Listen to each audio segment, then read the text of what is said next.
Champua police को बड़ सफलता। एक बाइक चोरी रकेट्र 5 जन सदस्य को गिरफ्त करने सहित विभिन्न कंपानी 10टी बाइक जबत करिछि चंपुआ पुलिस।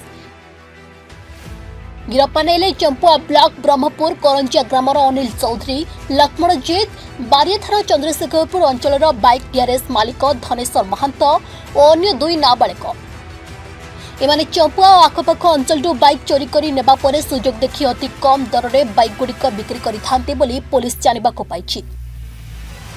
ए राकेट्रे आहुरी सदस्य रहितला बेले खूब शीघ्र सेमानकु गिरफ्त कराजिबा बोली चंपुआ एसडीपीओ विजय कुमार मलिक सांबादिक सम्मेलन में सूचना दैछन्ति। मोटर थुआ तो ताकू नहीं पड़े चाबी खोलिकी चाबी भांगी ताला भांगी नहीं पड़ाती से 5 जन बर्तमान रिटर्न कर 5 जन 3 जन हेले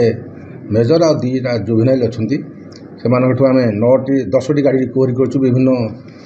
मोटरसाइकल माने विभिन्न कंपानी मोटरसाइकल से आउ मोबाइल मत सीजर कर 10टा 5 जन को आम 3 जन को गिरफ्त कर 2 जन जुवेनाइल रिटर्न कर आज कोर्टफड़ कर